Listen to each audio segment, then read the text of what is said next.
288 days after they last met on AT&T Stadium's playing surface, the Detroit Lions and the Dallas Cowboys get a chance for a rematch after a 20-19 Cowboys Classic win in Week 17 of 2023. We welcome you to Week 6 of 2024. This is Cowboys Pregame Live, presented by WinStar World Casino and Resort. We are live from the Star in Frisco, breaking down the Dallas Cowboys and the Detroit Lions, a fun one inside the NFC. We've got Isaiah Stanback, Nate Newton with Nicole Hutchison and Nick Eatman live on the sidelines at AT&T Stadium. I'm Kyle Yeomans. Glad you're with us. This one has a little extra juice to it, gentlemen, because of the history between these two teams recently. The Cowboys have dominated. Since 2013, they've won 6 straight against the Detroit Lions, looking to make it 7, but the last one was with a little sprinkle of controversy. But Dan Campbell's team ready to rock going into this Week 6 matchup. Yeah, there might be a little something extra on this game. I'm not really sure if you guys understand what I'm saying. But anyways,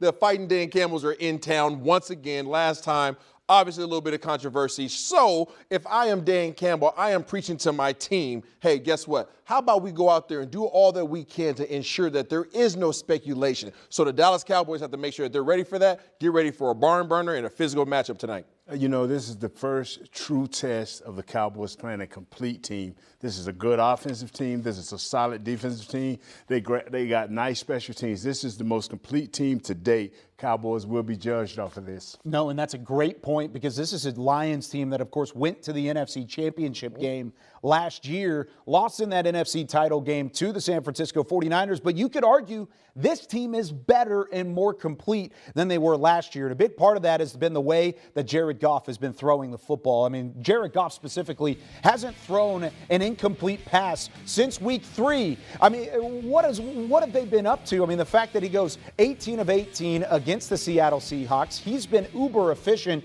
throughout the year, a league leader in multiple efficiency categories. But Isaiah, what has Jared Goff done special this year? Well, Jared Goff is being coddled by a nice little Snuggie blanket right now, and that is his offensive line. Hey, everybody loves a nice little Snuggie. It's about to start getting cold outside. So Jared Goff gets to sit behind these guys. They have invested 3 first-round picks into this offensive line. 3 out of the 5 guys up front are protecting him. Not only that, they gave him a handful of running backs that are both dogs, bros, both running the ball and catching the ball. And then they gave him a tight end and 3 solid receivers. He has the perfect matchup, or not the perfect matchup, but the perfect ingredients to be successful. They're not asking him to do anything outside of himself. They're just asking him to just not mess up. Now, I want to reinforce what he just said. They're asking him to be safe with the football, to make the right decisions, to believe what you see. Don't overextend. Don't overextend yourself. He is a play-action pass quarterback, and it all depends on what those running backs are doing. How is that different from what we've seen out of this Detroit offense in the past? Because, I mean, he had success in L.A. He went to a Super Bowl with the Rams. A lot of people forget that. I mean, he was a good quarterback, starting caliber quarterback. But now that he's in Detroit, why does it work differently? Yeah, I just think that he's never been a guy that really been a turnover magnet, okay, right? And he's always been what we quote-unquote call a game manager. The term gets overutilized a lot. But when you start talking about what they have done to make sure that this offense has what it needs to be successful, this is how you draw it up. You invest in your offensive line, so no matter what style of offense you want to play, you can be dominant in the trenches, running the ball and passing the ball. Once you have solidified the offensive line, then you go to the running backs. How can we ensure that we can keep this ball and maintain the time of possession at all times, regardless of the opponent? Well, O-line, and then obviously the running backs, hand it to 2 guys. And then you go out there and you give him all the receivers. So he has what he needs. He doesn't have to do much outside of being efficient. They're not asking him to be a playmaker because they've surrounded him with playmakers. And the good thing about it is the fact that Dallas does have a guy that knows how to read Jared Goff specifically. Jordan Lewis, who hasn't just had success against Jared Goff, he's been good against nearly anybody this season, stepping up as a leader on this defense. Nate, how much has Jordan Lewis really elevated his game over the last couple of years, and how has he established himself as a leader in that unit? He's always been hard-nosed. He's always been a little pit bull. That's what they call him over there, a little pit bull. He's always been that guy, and it's been bigger guys, DeMarcus Lawrence, and now that we have Parsons, always been bigger guys, but now that these guys are out, he's starting to assert himself. That's a true leader, knowing when and what to say and how to say it. He pays attention to the small things, the details, and that's what the guys like about him.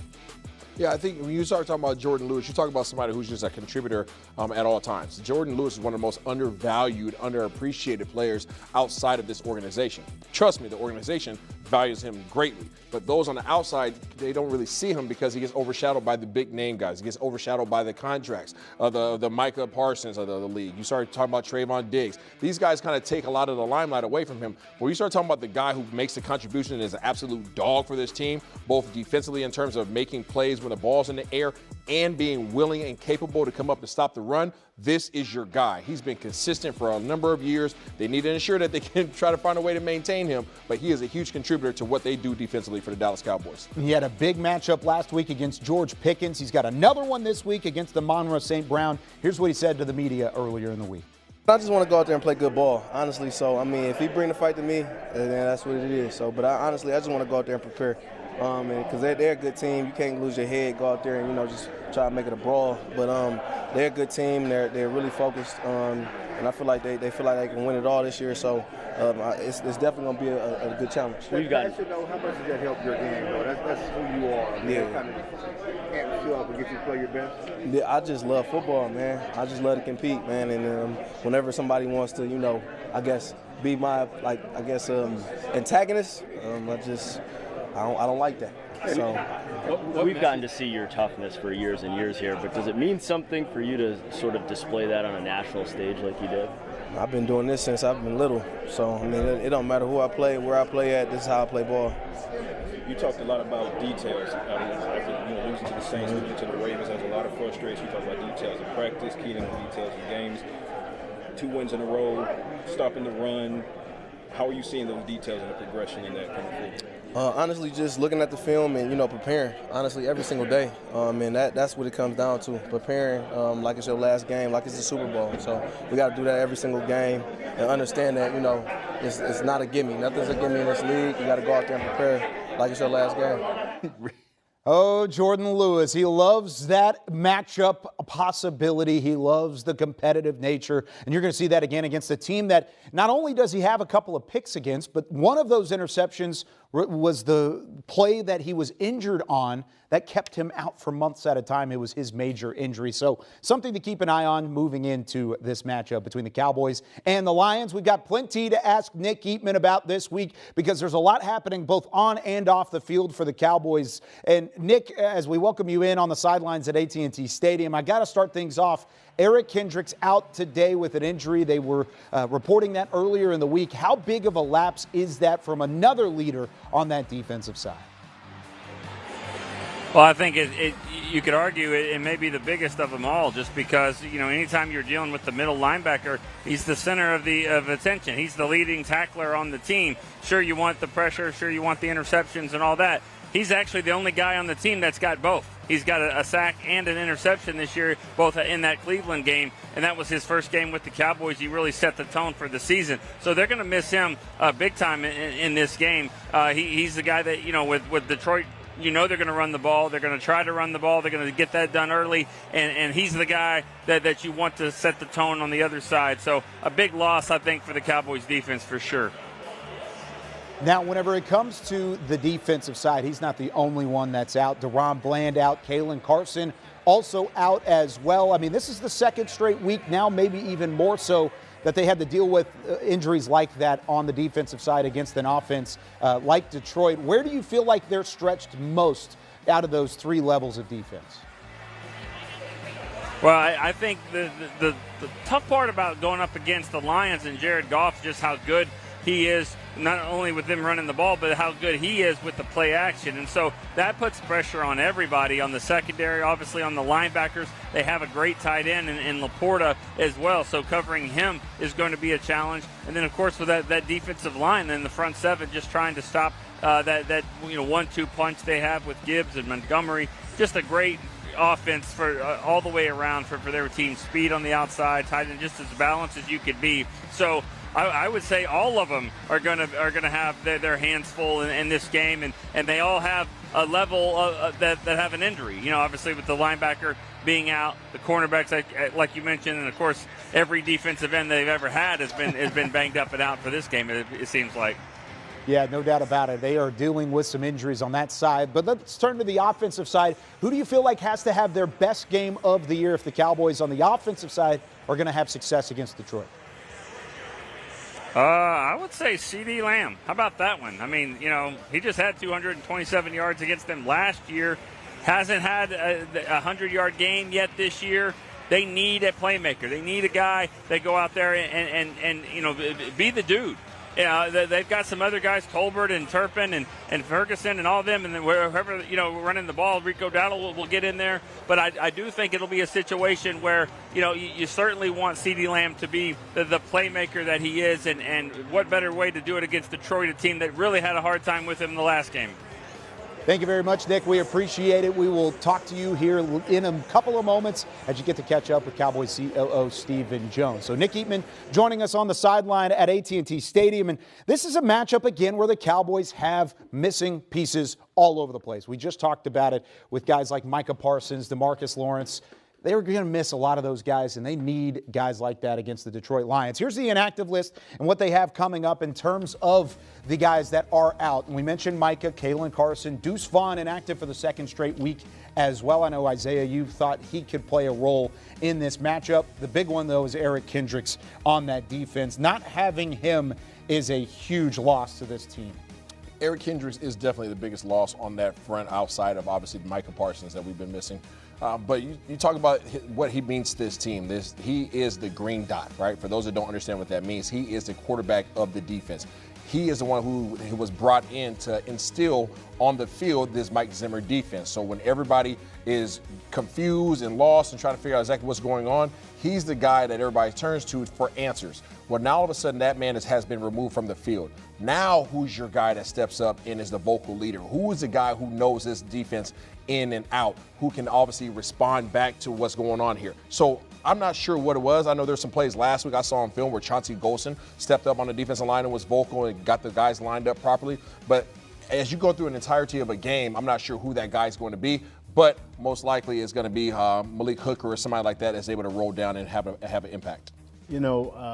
When you lose a guy like that, man, that's a big impact. They just started finding their strides these last few games against New York and Pittsburgh. And for him to go out, that leaves a void. That means the young guy, Marifal, and it may bring in Damone Clark as your other guys at linebacker. But these guys have to continue to play that next man up role. Yeah, Maris Leofau on the Thank second you. level. Thank you. Hey, I love it. You're just combining things. You're trying to make it more efficient. I like it. I'm here with it. Here's the thing, though. He might not be the only one that is asked to step up. And our fan question this week for Cowboys Pregame Live, we do this every week, by the way. If you want to submit a fan question, film it.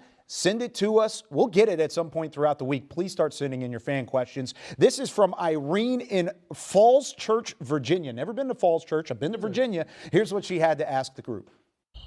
Hi, guys. This is Irene in Falls Church, Virginia. Was wondering how we're going to deal with the injuries at linebacker right now, especially against a team that has not one but two great running backs. Last year, Dan Quinn got really creative with it because of necessity, and we had Marquise Bell valiantly playing out of position and doing his best. Was wondering, hey, we haven't seen him on the field very much in his safety position. Could this be a chance for him to get back on the field, at least in some packages, and help us out a bit as we kind of weather the storm? Appreciate that, Irene. It is a question because Marquise Bell, 163 of his 197 snaps last year were in the box as a linebacker. So, Isaiah, do you feel like that's an option today? It's an option, but I don't think it's one that Coach Zimmer is going to explore. I don't think that he's Dora the Explorer in this regard. I think that he likes true linebackers. I just think that's his style. That doesn't mean that Marquise Bell could not be effective in this scheme or in that role, because we've seen him be that in the past. Led the team last year, obviously, in tackles. But I think that what you're going to see is you're going to see Damone Clark not only be on special teams, but you're going to see him go back to his duties as linebacker. I think that you're going to see Buddy Johnson, somebody, possibly who can come up and make some plays as well, who's been a special teams guy for this team. So I think and then you're going to see Maris Leofau, I think, and DeMarvion Overshawn. I think those are going to be the four guys that you most likely will see in that rotation. And if there are some more injuries that exist, then you might see a Marquise Bell. I agree with you. You will not see Marquise Bell at linebacker unless it's a nickel or a dime situation. They have a special player that they think that he can cover a little bit better than the other guys, but Coach Zim believes in the guys that Isaiah just spoke on. Do you feel like he deserves more playing time, though? Because Irene's right. He hasn't really seen a ton of snaps at the safety spot. It's been mostly special teams throughout the year. Yes, but at safety, he's a surefire tackle. He's on all special teams. I think he should be given more of a chance to play that safety position. He's a sure tackler. You ain't got to, and he hits hard, so they should give him all understanding. And plus, he's a Florida A&M Rattler. The Rattler. Listen up. This is a perfect example. Marquise Bell is of a player that can make plays that you know is a very productive player. Led the Dallas Cowboys in tackles last year, but can't see the field this year. It's all about scheme in this league. It is all about the coordinator that you're playing for. It's all about the scheme that they instill. If you don't fit in their scheme, you don't fit on the field. And it has nothing to do with his capabilities, abilities, skill sets, attributes, none of those things. This dude can be a huge contributor for this defense, but he doesn't fit the defensive coordinator scheme. So he's the odd man out. It's well said, and I love how you were very technical about everything, and your point is completely taken, but I shouldn't have started with the FAMU guy on that question and talking about Marquise Bell and his fellow Rattler here. I love it. I love it. All right, we've got some great things coming up here in Cowboys pregame live. David Montgomery and company are going to stretch this defense very thin. It's a 1-2 punch and a new contract for Montgomery. How does Dallas defend the run? Then on the opposite side, Jalen Tolbert had a phenomenal game last week against Pittsburgh. How much are they going to need him again today to try and test this defense of the Detroit Lions that has given up some big plays throughout the year? And then Dan Campbell, head coach of the Detroit Lions, is 0-3 against the Cowboys, a team that he once played against and a team that he still might have some emotions around as a former player in Dallas. This is Dan Campbell. There's only 3 things I like to do: hunt, fish, and watch the Dallas Cowboy channel. You know, I'm Texas through and through. I will be for the rest of my life. And to be able to play for the Dallas Cowboys, that's the first thing that comes to mind. It's one of the first things that comes to mind when you think of the state of Texas is the Dallas Cowboys and just the prestige and, you know, the program and just the management, you know, the Joneses and Coach Parcells. And, I mean, it's perfect. It really is. And I'm one of the lucky ones, and I'm blessed, really. I shouldn't say lucky. I'm blessed is what I am. And, man, it couldn't be better. And I want to play here as long as I can play here, as long as I can play, period. You want to know, does my dad, is he proud of this hair? No, he's not. He's not proud of this. Does my mom like the hair? No, she doesn't, but I have it right now. I think Coach Parcells loves it, though. He made a comment the other day about how he just thought it really looked good and that I'd take good care of it. I'll tell you, I got a good story for you that happened the other day. You want to know what I'm like? I went in, some guy said, "Hey," it's a little kid too, you know, and the little boy says, "Hey, Dan, you know, can I get an autograph?" You know, he recognized me, and I just turned around and I said, "Hey, kid, get away from me."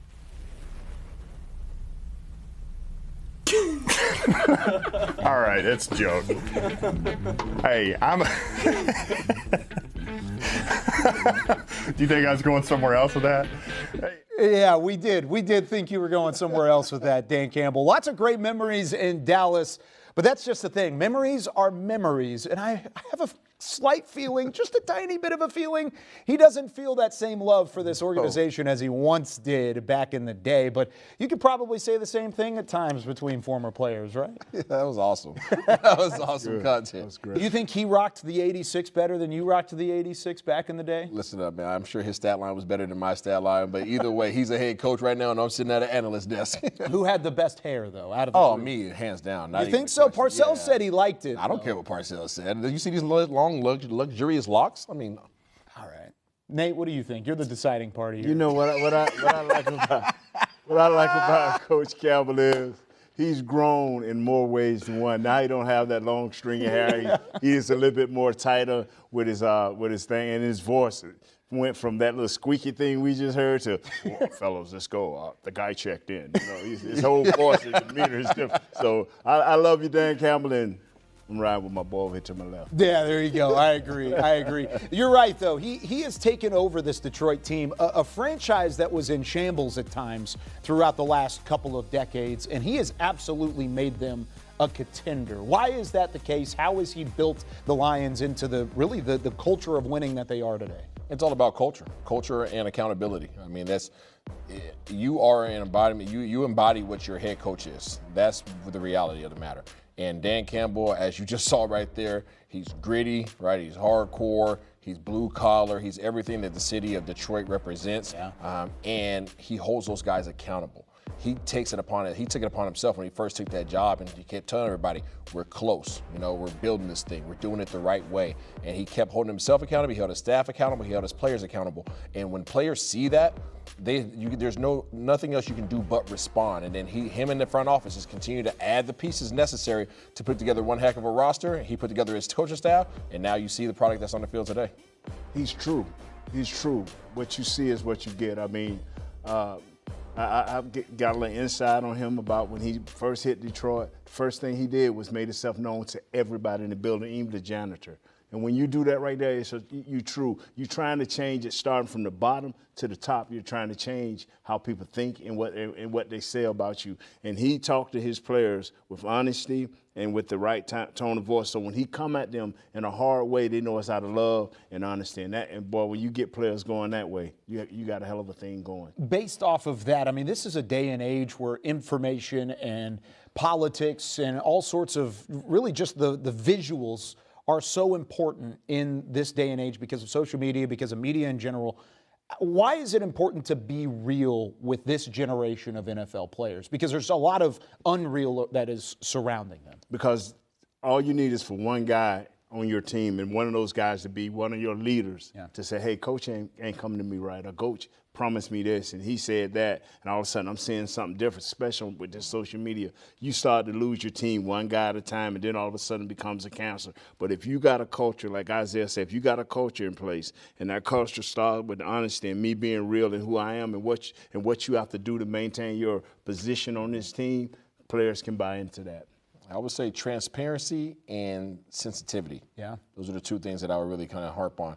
The transparency, because of what you just heard my guy Nate talk about, is the fact that there's so much information out there, and a lot of it is disinformation. So if I'm going to gather information, regardless of every time I pick up my phone, I'd rather get my information from the source. Right? So be the head coach, be the transparent person that can clearly communicate exactly what your morals are, your expectations are to me. And then the sensitivity factor. Well, people are more sensitive today. These players are, you can call it whatever you want, whatever word makes you feel better, but they're sensitive because of the information and because everybody has access to them now. Yeah. Everybody can comment. Everybody has an opinion, and it's always going to be voiced. So they're a lot more sensitive to what people on the outside are saying. If they don't have a coach that can keep it real with them, be transparent, and care for them at a deep level, then they're going to be easily swayed.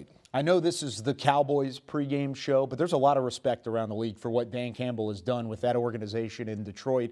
And you're going to see that again today. There's going to be a level of physicality. There's going to be a level of grit from this football team that's going to challenge the guys from Dallas today. It's going to be a physical, tough football game, and it'll start very early from Dan Campbell's bunch. That's something that I expect to see from Detroit today. Let's see what Dak Prescott expects to see from the Detroit Lions as they face each other for the first time this year, and maybe not for the last time.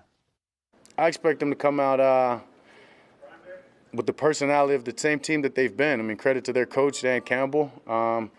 Credit to their roster. I mean, you look at them, you watch the way that they play, aggressive, physical guys that looks like love the game, play with a lot of passion. Knowing Goff personally, the competitor that he is, I don't think it's necessarily about a vengeance from last week as much as that's who they are, and they're the character of their team, which is a great challenge for us, and excited to go head-to-head with them. Kind of on that note, teams that have played them are winless the next week. Is there an added toughness factor into this kind of battle against a team like that? We're going on a bye, so we're going to get this win and go enjoy the bye and then figure it out after that. You know, you talk about the offense and how well they've gone. I know you always want to score touchdowns, but how more important it is in this game to finish in the zone and score touchdowns to keep up with this offense? Yeah, it's very important to score touchdowns. I mean, we've been able to move the ball, but if any other game, knowing how powerful their offense is, we've got to get in the end zone. We've got to give Aubrey a break, whether it be on the field goals, we can kick extra points all day, but we've got to put pressure on these guys. Going back and watching the game last year, missed once again some opportunities. Interception for me early, fumble from CD at the goal line. That would have given us a few more touchdowns and had a whole different shape on the game that we've got to capitalize on those opportunities. And coming off a game where we're once again able to move the ball and get down there, we've got a good plan to cap it off and put it in the end zone. Well, if anybody knows how to play well against the Detroit Lions, it is Dak Prescott. 5-0 to start his career. Of course, the Cowboys have not lost to the Lions since 2013, and Dak's been a big part of that. 11 touchdowns, 1 interception. That's about as good of a passer touchdown to interception ratio that you are going to have against the team. Nate, what does he have to do today to continue that success against this Lions defense? We have to build up a run game. We have to do it early and often, man, and then give Dak a chance to do the play-action pass. We have to take advantage of Jake Ferguson. He's been missing in our offense. We have to go out and give this kid every opportunity to catch the ball and give Dak that confidence that he needs. So at the end of the game, when they are up or down by 3 points, they can take it over. Dak just has to trust. He has to trust his guys that are not named CeeDee Lamb. That's Jake Ferguson. That is Jalen Tolbert. That is Cavante Turpin. That's Jalen Brooks. That's Hunter Lipke. Trust all the guys on the depth chart that haven't necessarily had the body of work that need to become primetime contributors for this offense. That's what Dak needs to do. Yes, they need to have a running game. We say that every single week because of the type of quarterback Dak is. That helps.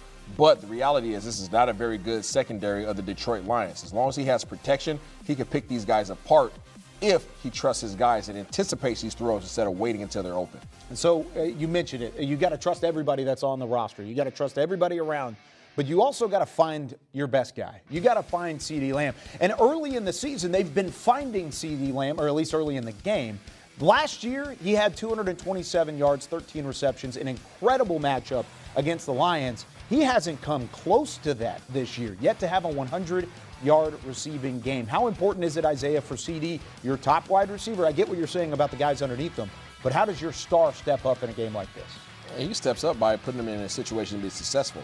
If you line him up on the outside, I don't care, left side, right side, as long as he's outside the numbers, it's going to be very easy for them to double team him. It's going to be easy for them to come up and disrupt him. They can press a guy with the cornerback. They can put a safety over the top, and they can run a linebacker back underneath them. They can create a triangle offense, okay, per se, against or triangle defense against CeeDee Lamb. So they can make it very difficult for him to get the ball. But as soon as you're able to start dispersing the ball around to your other weapons offensively, and they can actually have an impact, right, getting some yards after catch, like guys like Cavante Turpin, who can make big splash plays, and you get him out there who could literally threaten the defense. Now all of a sudden that pressure gets alleviated. Now they have to sway that defense a little bit towards some of the other guys, and now it frees up your guy, CeeDee Lamb. You rarely hear me say this. Coach McCarthy, play caller, head coach, it is your job to get him open. You have to do everything in your power. That means throwing the ball to other guys a little bit more earlier so he can be effective at the end of the game. That is your job, Coach McCarthy. We know from last year, the year before, the type of player that this guy is. It should never be any game. That's just my feeling. It should be never any game where he's not effective in the second half of the game. So whose problem is it, the fact that CeeDee Lamb hasn't been making that impact? Is that on Coach? Is it on Dak? Is it on CeeDee? Where does the blame lie? It lies everywhere. It lies everywhere. I mean, you go back to last game, CeeDee and Dak were not on the same accord. They were not. CeeDee was running routes that Dak thought he was not running, or whatever, vice versa. Dak was throwing into coverages that he shouldn't have been throwing the ball into. So, also CeeDee wasn't being placed in alignments that gave him the best opportunity to win against that particular defense. So it's all three of their faults. CeeDee, Dak, and obviously Coach McCarthy. They all collectively have to do better. Dak is at the top of the league in terms of passing. So let's not act like he's just not having a great season. Yeah. It's just not the season that we expect of him. Okay, we've been spoiled. Okay, every single year Dallas is at the top of the league in terms of passing. They are this year too, but that just means that the rest of the league is just not doing very well passing the ball either. Dallas has to get more efficient. They have to get more creative. That's been the one knock that I've had on Coach McCarthy this season versus last year. Is this year it seems like this offense is a lot more simplistic, and I think that's mainly because of the fact that they just might not trust some of their guys lower on the totem pole. Last week you asked the question, what will it take for CeeDee because he's getting double teamed. And what I said didn't sound good. I say catch the ball. But when you are a great receiver and considered a top-notch receiver, you're going to be in some difficult situations. You're going to be covered. Like last week, Dak threw a bad ball, I thought, into double coverage. Well, you know what? If that had been Mike, nobody would have caught that ball. If it's either I'm going to catch it or no one's going to catch it. And I believe in what I say. CeeDee, when the ball comes to you, there's never time to be lazy. It's never time not to expect it. catch the ball. Well, and he said that on the sideline at times. It looks like the mindset's there, but the film says something otherwise at times. But he said it. He said, jump balls for. That's what that controversial clip from NBC and Chris Collinsworth was saying, that there was a discrepancy. That's not the case. It was CD talking strategy with Dak. He said, jump ball for, throw the jump ball. I'm there. I'm open. I can get it. That's the kind of mentality you have to have, but you got to be able to convert at the same time. There's another receiver that has been converting like that, and it's one of your favorite guys to talk about. I asked you about Dak Prescott. You went straight to Jake Ferguson, and there's a reason for that, Nate Newton. Why is he such an important element to this offense today? Every quarterback has a blanket, and this blanket is Ferguson. But this kid is so valuable because he can help in the run game. He helps chip for the tackles, not only our right tackle, but our left tackle as well. What we have to do is let Schoonmaker, a Span Ford, or those guys do a little bit more chipping and bring this guy more into, because he's your intermediate guy. He can get the middle of the field open. And if they allow this guy to get the middle of the field open, then all of a sudden CD becomes a bigger player. Jalen Tolbert becomes a bigger player. That's your guy. Do not neglect number 87. You heard the boy, Nate. You heard Nate say don't neglect him. You know why you don't want to neglect him? Because he is your biggest playmaker outside of CeeDee Lamb.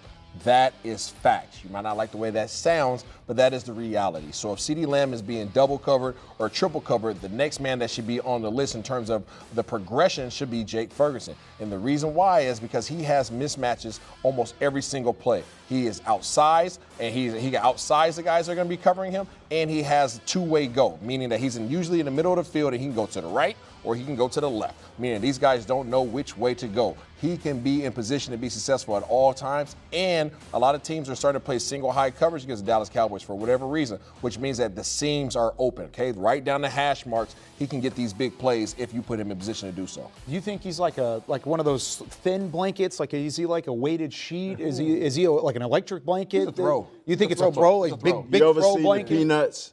But the dude with the blanket is always dust up around it and all that. He's that blanket. Because he can make it happen. He can bring up dust wherever he go. That's who he is, just a smelly blanket. Stirring up dust. Yeah. He's a smelly blanket. Yeah. That's what you get, Jake Ferguson. I'm sure he loved that as probably the number one thing he's heard and been called throughout his career. But, yeah, they're going to need him to step up in a big way. Just like Jalen Tolbert stepped up last week against the Pittsburgh Steelers. Man, what a performance it was for Jalen Tolbert. It was his coming out party as the wide receiver 2. What does he do for an encore this week? With 2 losses on the season, it was vital for the Cowboys to secure Sunday's win. Yet with key players out, someone was going to have to step up out of the ordinary, and that someone did. Crossing, it's caught for the touchdown! It's Tolbert! Stays in the game and grabs it for the score! Jalen Tolbert, the guy who had to step it up because of the injury to Brandon Cooks, comes up with the go-ahead touchdown. Jalen Tolbert was a crucial asset in the Cowboys' 20-17 win over the 3-1 Pittsburgh Steelers. With 7 receptions on 10 targets for 87 yards and 1 game-winning touchdown, the third-year wide receiver stock is on the rise. But this is nothing new for Tolbert. In college at South Alabama, Tolbert went from recording only 60 yards in his freshman season to 1,474 yards in his 4th year, leading him to become the first 1,000-plus yard receiver in the program's history. You know, one of the biggest indicators of where a young receiver is in his, in his flight going through the league is how the quarterback looks to him. You know, when your quarterback comes off his back foot and doesn't even care who's out there, or just when we're playing attack the defense and you don't worry about who's playing where, those are good times. Those are potentially great times. So you can see that Dak has excellent confidence in those guys. This trust is built on a firm foundation of evident effort and hard work over the years, resulting in acknowledgement from not only Dak and McCarthy, but from the entire team. Huge on Tolbert, happy for him, and looking forward to next week. It was like a movie. Great play call and great throw from Dak, great catch from JT. Got the win. Though only time can tell, it does not seem that Tolbert will be slowing down anytime soon, and he seems to think the same. For this, and waiting on my opportunity, waiting on the time where I would be able to, you know, get more offensive snaps or get more targets, whatever it may be. And so, like I say, whenever that moment comes, you got to be able to be ready for it. And I think that's something that we emphasized all week. Obviously, we knew B. Cooks wasn't going to play, but all of the other guys in the room, including, you know, myself, we work hard for this. We're ready for this. So it's just about going out and showing the world. So I'm looking forward to continuing to grow on it and continuing to do the things that I can for this offense and for this team. Jalen Tolbert with the game last week that the Dallas Cowboys needed. And I think this week he's probably stepping up in a similar way, or at least they need him to do so against the defense from Detroit that has given up the big play throughout. 50-plus yards and a touchdown for the first time in his career. Nate Newton, how does he get back to that here in Week 6? Just keep working hard. Keep working with Dak. Make sure that you're running the correct routes and being where you're supposed to be. Dak has confidence in you. It started during the training camp, and now he's went through the preseason that you've got all these routes. Now it should be a habit. You know where to be. You know what to do. You got good hands. You got strong hands. Make the plays that need to be played, that need to be made, and you should come out all right. This young guy's up and coming. Yeah, Jalen Tolbert's a possession receiver. Let's just make it what it is. I mean, he's a heck of a contributor. If CeeDee Lamb is your big play man, he's your number one receiver, then Jalen Tolbert is your guy that helps you move the chains. And every so often, he'll make a play down the field or down the sideline that puts you in a good position for a big play. But his expectation has to be for him to simply just move the chains. If you can get a number 2 guy on the right side and you get CeeDee Lamb doing his thing on the left side and you can have the big man Ferguson in the middle, then you are in a good position. Couple of weapons to look out for the Cowboys side of things. The Lions have weapons of their own, gentlemen, and this is a part of this matchup that is going to be very, very tough for the Cowboys to deal with. Amon-Ra St. Brown, Javonte Williams on the outside. You've got Sam Laporta. All of these guys, Jamison Williams, excuse me, but all of these guys are significant contributors in the pass game. And we talked about Jared Goff a little bit earlier in the show. That's the reason he's had success. That offensive line up front and multiple weapons to throw the football. Who's going to be stretched more thin this week out of that Dallas defense against these matchups? The safeties. Really? All the pressure on the safeties. Yes, old Wilson back there and Hooker. Both of those guys are going to be stretched. Just think back to the New Orleans game, okay? The New Orleans game, what did you have? Yeah, Chris Olave that was going to be your number 1 receiver, but really became a possession guy. Yeah. And then you have Rashid Shaheed that was taking you over the top. He was the guy that you had to get out of your back pedal sooner than you wanted to. Otherwise, he'll make you pay in a major way. That is exactly what's going to take place today. Jamison Williams is that guy. He's the guy who wants to stretch the defense. He wants to get that safety out of there, and he wants to create space. If you're a safety and you have to backpedal and then open your hips and turn and run, all of a sudden now you're 25, 30 yards down the field. Well, now you just open up the window of opportunity for Amon-Ra St. Brown, their main receiver. He's their number 1 guy, but he's a possession guy this year. And if you're not guarding him, then you might want to keep an eye on Sam Laporta. These guys have a lot of weapons, and don't forget about Tim Patrick either. He's a heck of a contributor. Yeah. Communication is going to be the key. These safeties are going to have to know when to get back, to have to deal with Williamson, or either come up and get with Brown. But communication, when they're when they're going into each other's zone and you're passing guys off, you can't look around 80 yards later and say, hey, I thought you had that guy. You're going to have to come out of the huddle with your pre-snap read, make the correct call, and once you see the formations and all the emotions, you got to make the call and you got to make it loud and clear so everybody on the field can be of one accord. And I think that stat that we saw a moment ago was a really good indication of how things are working. You saw that Jamison Williams has more yardage than Amon-Ra St. Brown in almost half of the receptions. Yep. That's the big play threat. But then you've got possession guys all over that offense that are going to test this defense all the way through. And one of those guys is Sam Laporta. You're getting a great look at Jake Ferguson there. But Sam Laporta has become an elite-level tight end in this league, Nate.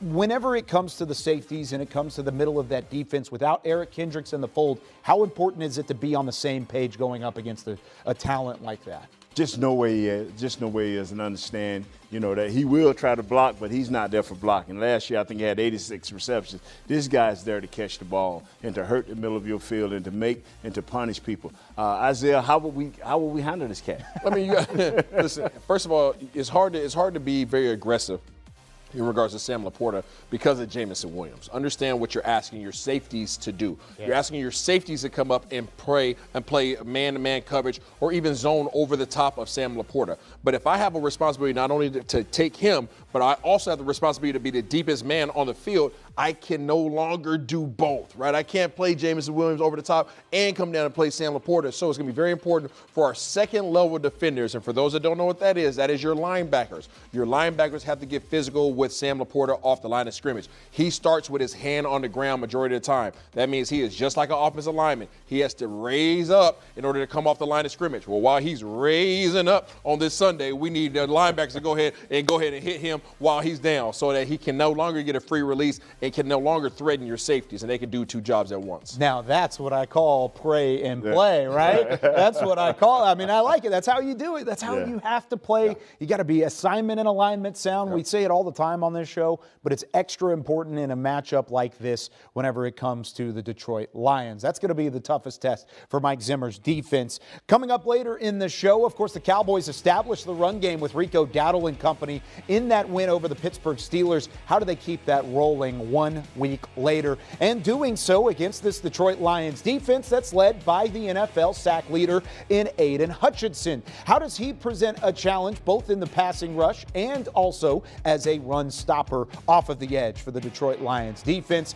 And then DeMarvion Overshown, he had a big game last week without Eric Kendricks. How does he step into that mold and continue having a great start to the season? It's just, they got guys everywhere. So basically, like we've been doing these last 2 weeks, just really stand attention to the details. They got a huge trying to get explosive plays. So basically just making sure our eyes where they're supposed to be. How different is it trying to defend Gibbs and Montgomery and the different styles they bring? I think it's really just like you're gonna get that type of stuff every week, just different backs being able to do different things. It's really just like staying locked into your technique, like making sure you do your assignment, and then the rest of the defense will take care of the players when they get the ball as a whole, just rally to them. But basically just making sure we're doing what we're supposed to do on our part. What would you say is unique to their offense in comparison to who else you've seen so far this season? Definitely fast on the ball, and they want to get going. They want to keep going, and if it's working, it's going to continue to keep showing up. So I definitely say I don't think their games have shown a lot of how explosive and how much on click their offense really is, but once they're going. So basically eliminating explosive plays, trying to get them to make them drive the field and score in the red zone is what we are playing. What's it like facing a quarterback who completed every single pass in his last game out like Jared Goff? It's just, he's a great quarterback. That's all we can say about Jared Goff. He's a great quarterback. He's going to find his open receivers.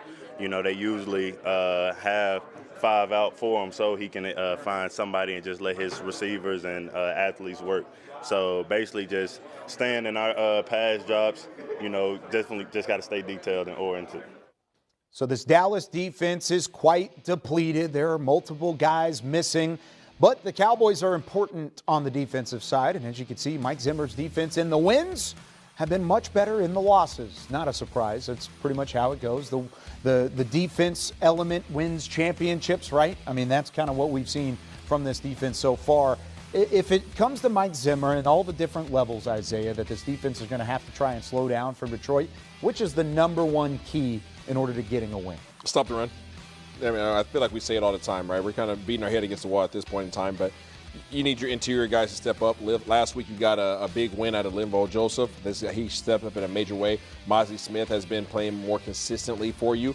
You got some unexpected play out of Chauncey Golston I would say Coach Zimmer probably didn't expect that as your 5th defensive end coming in and making an impact and taking the leadership role. So you have to be able to stop these guys from running the ball. I mean, we sit here and almost every year I feel like and talk about how the weakness of this team is a rush defense. And if we were an opposing coach, we would come in and run the ball 40 times. And every team seems to come in there and then all of a sudden they just go away from it, right? So I'm going to say it again, all right? I'm going to be Victor Moan Jr. on this one, okay? I'm going to say it again. If I'm Dan Campbell, I am coming in with these 2 running backs and that offensive line that my boy Nate Dogg can speak on in more detail. I am running the ball 40 times, and I'm going to make your guys that are lower on your depth chart show me that they have the wherewithal to stop our force, and that is our physical force, our physical presence at the line of scrimmage. You've had success against New York. You've had success against the Pittsburgh Steelers. They were okay offensive lines. Now I think you're playing one of the top offensive lines this week. Frank Ragnar is your guy who was leading this. Penny Sewell. They even have a first-round pick over at your left tackle. This is a physical, dominating unit.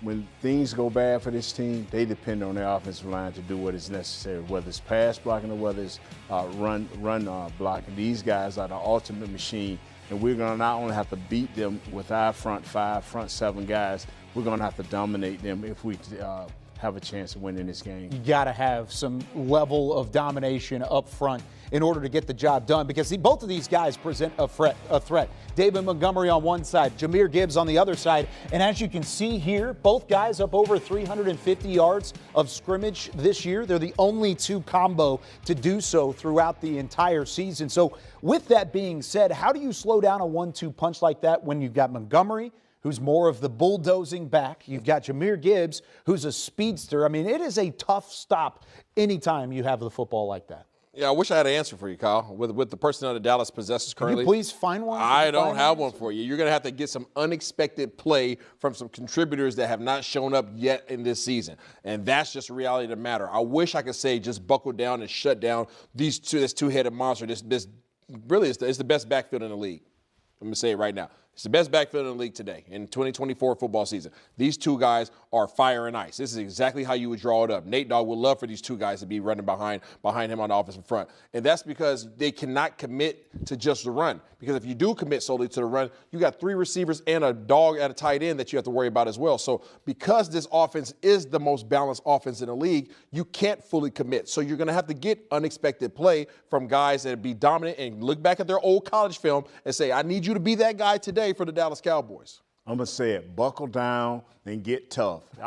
You don't want to say it, but that's the only opportunities you're going to have is take advantage of when you got a chance to make a play, get an interception, hit the running back for loss. You can't miss. You just got to take advantage of what needs to be done. Believe in yourself, and yes, raise your level up. You're NFL players. Get paid to do that. You've blocked for a lot of great running backs in your day. Have you seen a duo like this that's so effective whenever they work one and another? Nah. This is the first group of guys I've seen where they don't really care who's in there because they both are good third down backs. They both can catch. Now, Jahmyr Gibbs, he's lightning. Oof. I mean, if he get an open hole, it's 90 going north. But the other kid is just as good. I mean, when he was at the Bears, he wasn't as good. What happened? Well, I guess it's the coach. Well, he got the bag now, too. 2 years, $18 million. Signed that yesterday. Yeah. He stepped off the plane, they gave him a check. So here you go, buddy. You're about to play the Dallas Cowboys. Here's new money. Yeah, that works out, right? Yeah. That works out. Now, Dallas is trying to find their element of the run game, yes, too. And they found a little bit of it last week by sticking to Rico Dowdle. And that's what we've talked about on this pregame show. Give the guys an opportunity to establish it. Whether it's Zeke, whether it's Rico, let them establish the ground game. That's what they did last week. And what happened? They found some running room. And Rico Dowdle has a little bit more confidence because of that. Let's go and check in with Nicole Hutchison out at AT&T Stadium with Rico Dowdle. And she had a chance to catch up with the new running back one. Well, Kyle, there was a lot of frustration through the first 4 weeks of the season about the lack of production from this run game, and that came from Mike McCarthy, and it also came from the running backs themselves. And so they all had the same answers for the struggles, though. That was the amount of attempts just weren't there. But they found out that in week 5, this run game runs through Rico Dowdle. He had a career day in carries, in rushing yards, in yards from scrimmage, even added his second receiving touchdown of the year. So I caught up with him earlier this week about how much of a rhythm he feels like he's in and how much that could make an impact going up against his Lions defense today. I feel like last game for sure, we kind of found that rhythm, and then just got to continue to keep building on that. But for sure, last game, I mean, it worked. It started working for us, and we stuck to it. So you guys have had a gauntlet as far as defensive lines, run defenses specifically, this whole season. Talking about the Ravens, the Saints, the Steelers, all top 7 run defenses. But now you guys take on the Lions, who are a top 5 run defense. How much have those games prepared you guys for this game? Like you said, we've been like a gauntlet. Like you said, literally the Ravens. Still, I think the Steelers are like top 3 or something in that run defense, but you know, it's just a challenge. So looking forward to the challenge, and I say each game, like I said, it's a game within the game. We got to play better than we did last week and prepare to take on the Lions. I've got to ask you this question: what makes it so hard for offenses to run the football against the Lions? I think for one, they backers play pretty close to the ball, so you know you're not allowed to stay on your double teams as long when you playing against linebackers like that and a team like that, and so they like to plug it, get you off your double teams, and they definitely load the box up. But we'll see. Something that I've also noticed is that they use all their defensive linemen, all 4 down linemen. They spread them out wide because they trust that their outside guys are going to get home. Especially like a guy like Aiden Hutchinson, who leads the NFL in quarterback pressures and sacks. So where do you all find success within this run game against that defensive line? We'll have to see. You know, each week it's a player on the opposite side of the ball that you got to try and eliminate. Yeah. I mean, New York, it was Dexter, a great guy. And then, you know, last week they had TJ Watt, and we were able to find success versus him. He plays kind of like Aiden, but Aiden moves around a little bit more. So just get out there and see and fill it out. 2nd and goal on the final drive. Mike McCarthy talking in the press conference this week about, you know, it was a little bit of a teaching moment, the fumble. Yeah. What happened, man? The dude, he made a great play. Like, he jumped before I jumped. Yeah. Like, the dude, I think Roberts, number 50, I think. He Atlanta made a great play, but, you know, I should have just went right, bounced it outside, and would have been a walk-in. He would have just looked crazy. But dude made a great play, and like you said, definitely a teaching moment. It'll never happen again. You can catch all of First and 10 with our very own Nicole Hutchison on DallasCowboys.com. It was a great interview, getting to catch up with Rico Dowdle and company, especially coming off of the game that he had last week. There's a lot more magnifying glass. There's a circle around 23 in that backfield as teams try and figure out what Dallas is trying to establish and how to slow down Rico Dowdle. Back alongside Isaiah Stanback, Nate Newton, I'm Kyle Yeomans. Today, we've talked about the importance on defense of slowing down the weapons. Can Rico Dowdle be a weapon in this offense against this Detroit defense? As long as they give him the ball consistently, yes. Okay. But he's going to do it against a defense that is very confident and plays very hard and is relentless. You talk about Aiden Hutchinson over at the defensive end position. You talk about Anzalone over at the linebacker position. These guys don't stop. They are the Energizer Bunnies. Their motors just don't turn off, right? They run 24 hours a day. And so you got to meet these guys with force. They're not going to lay down. They're not going to give you anything. Anything that you want on the ground, you're going to have to go take it. And that means taking the ball and going right at these cats and hitting them in the mouth. They're B-plus players, and that's a good thing in the NFL. That means it may not be that ultra-talented guy, that superstar guy, but there are a bunch of guys that know their jobs, know where to line up at. The DJ Ryder's in the middle. He's a very big man. He makes things happen. So you're going to have to be able to stay on your blocks, maintain what you're doing, and just keep a level head. I like the way you set that up because it's not always about the guys running the football. It's about the guys that are up front blocking for those guys. And this offensive line has not been perfect this year. If anything, they've struggled more so than they have over the last couple of seasons. I mean, Isaiah, or I'll start with you, Nate. When it comes to the offensive line, you've been on some great ones. You've been on some not so great ones. Is it possible to turn the tide in the middle of a season like this and just basically take a significant step forward and do so quickly? You're talking about our defensive line against their offensive line. Our offensive All our offensive line. How do they take a step forward? Just continue to play, continue to hustle, never give up. Lean on your technique.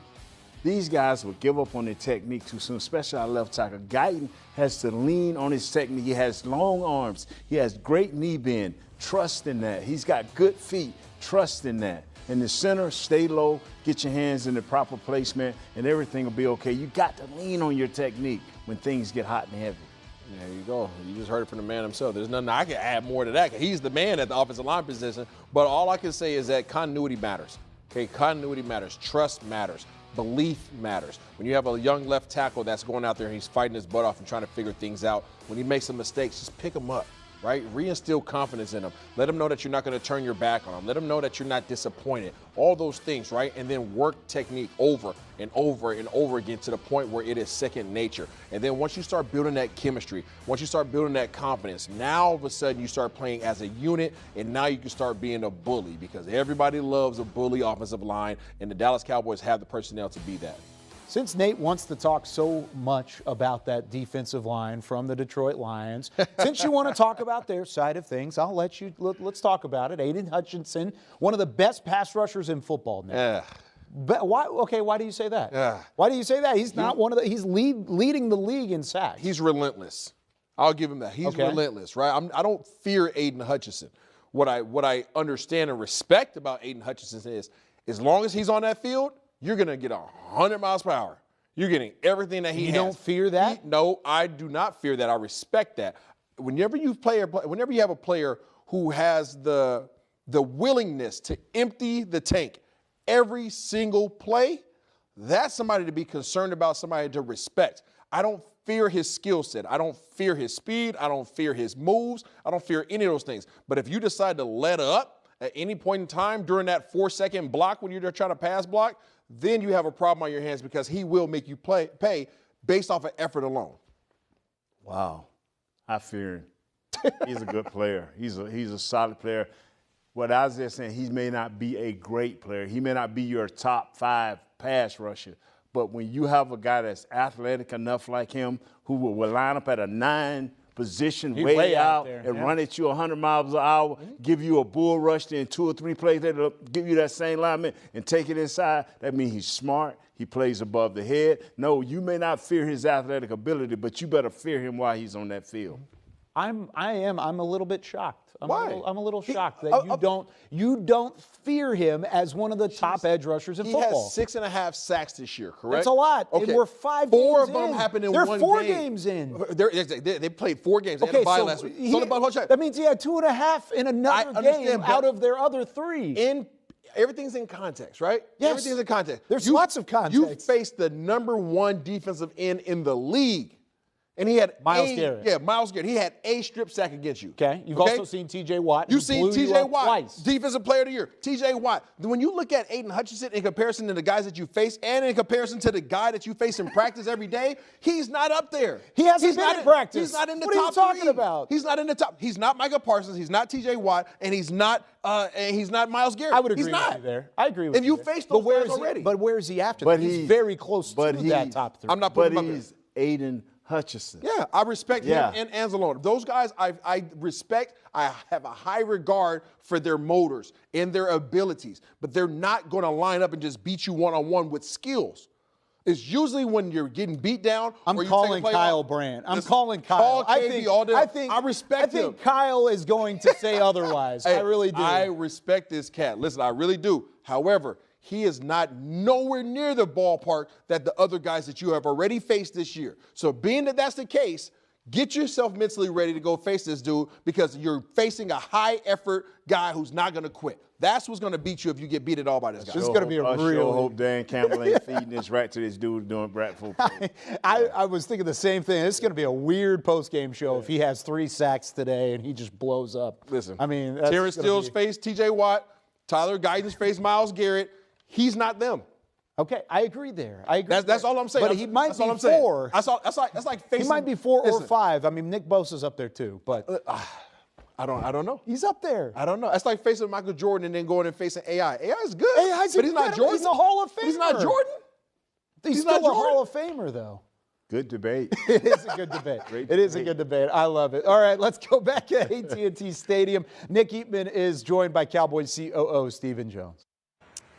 Thank you, Kyle. And as always, I'm joined by Stephen Jones, Cowboys Chief Operating Officer here, and getting ready to go here against the Lions. This defense, though, every time we turn around, it seems like someone else is going down with an injury. Now it's Eric Kendricks, Deron Bland not going to play. What are you feeling like with your defense here and your chances against the Lions? Well, we feel good. I mean, this part of the NFL, everybody's got injuries. They got their share on their side, and so do a lot of other teams around the NFL.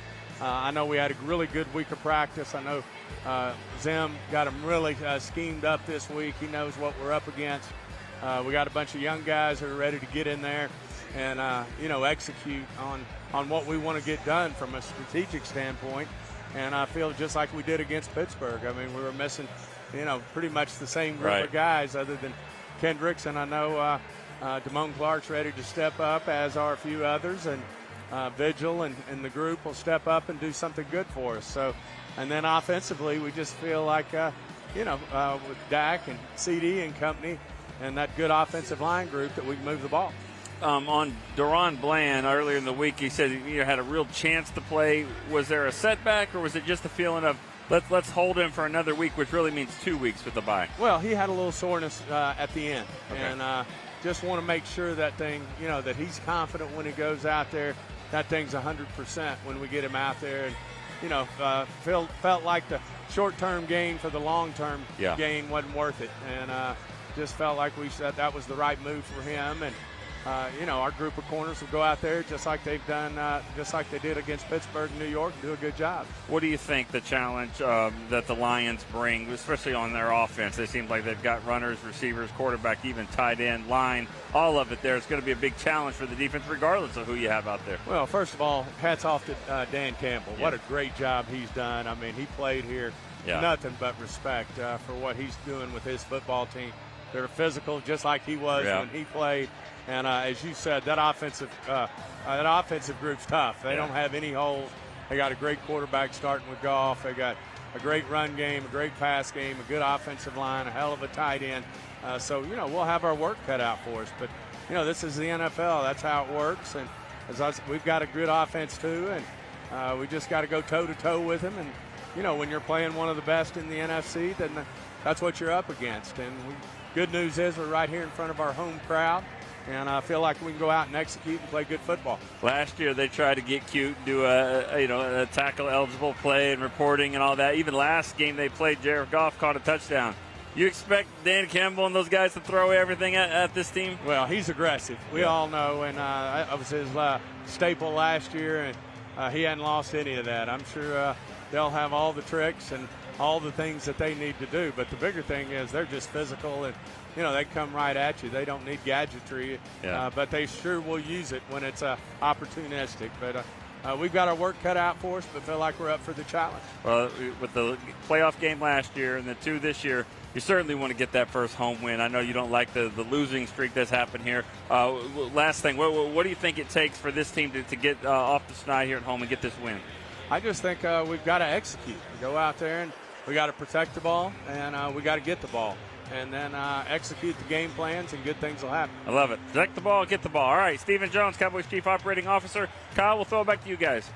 You see there, Isaiah, Stephen Jones said protect the ball first, which means protect from Hayden Hutchinson. I think that's what he's talking about. That's exactly what he's talking about. Aiden Hutchinson and what he does off the edge. That's exactly it. Back here with Isaiah Stanback, Nate Newton. I'm Kyle Yeomans. Time now for Call Your Shot. If you're new to the program, Call Your Shot is our way of giving bold predictions. We make a bold prediction for every single game, and we have a bank account of points. We've got a certain number of points. We started with 5. We fluctuated up and down, and we can only bet the amount of points, wager the amount of points that we have. And if you're stuck at the bottom, like Isaiah's been going up and down, then that's exactly where it is. I went. What kind of predictions are we doing? It's bold predictions. So you mean you have to take bold. risks? You have to take some risks. Oh. This has got to be hard. Oh, you guys. So for those of you that see that little graph right there, you guys understand. I've been taking risks. Okay, with my bold predictions. Not the playing one it he safe. got right was like CeeDee Lamb. What was it like?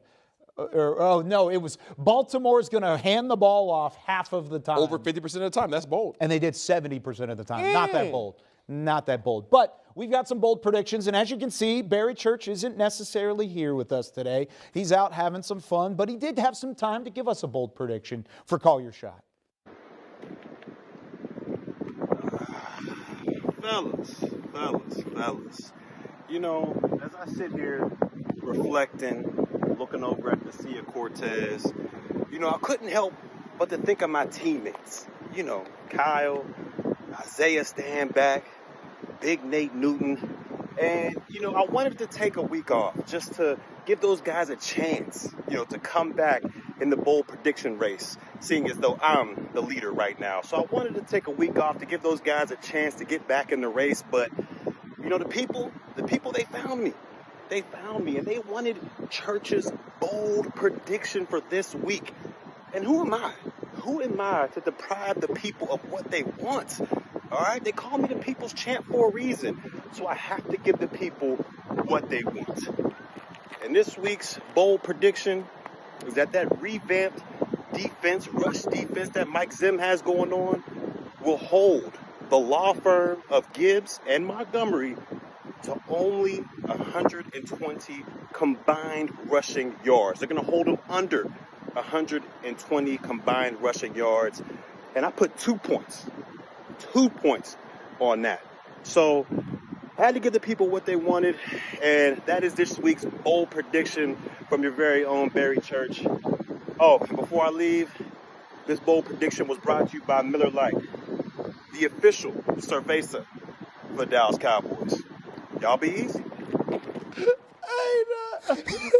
That was nice. That was nice. That was nice. That was nice. That was nice. I was about to ask why he was drinking apple juice. Yeah, that's what it was. It was brought to you by Apple Juice. I like the sponsor plug, though. He made it work. I'm not dealing with this dude. That was hilarious. I love it. Wow. Great prediction. That's a high number, though, Barry. 120, like that's a lot of yardage. That's a big game to have. From even though see how he playing it safe. You see that? He is. He's playing it safe. He's putting 2 points on the line. What are you doing this week? I'm going bold because I'm a bold prediction type of guy. That's why you guys see me at the bottom there because I've been taking risks, son. I'm going with CeeDee Lamb against this defense. Last year he had 227 yards receiving. This year he will get at least 150. That's my bold prediction. See the 1 point because that's all they allowed me to have. I just want it to be known. It says 120 right there. You said 150, so I'm counting 150 as the number. Always go with the fine print. Always go with the fine print. No, don't go with what I said. Verbally, go with the fine print. It's in writing now that it's 150. Say it with your chest. Jody didn't change that in the back. It's 120. But I'm going to go. I stay by 150. You said 150. I'll stay by 150, but if I lose, then I'm going down to whatever it said on the text. Okay, I like it. What do you got this week, Nate?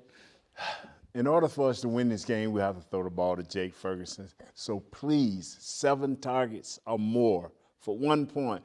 Hey, come on. It works. That's it? 1 point? Bro, I'm not trying to lose the whole deal. You see what I'm talking about? You see what I'm talking about right here? Bold predictions. 1 point. Fear that. He up here playing with a fanny pack of points. Fanny pack of points. Picking up just one at a time. Yeah, one at a time. Just making it happen. I've got 2 points on the line this week, and I'm also going to go with a Jake Ferguson call your shot because I think he's going to have a phenomenal game.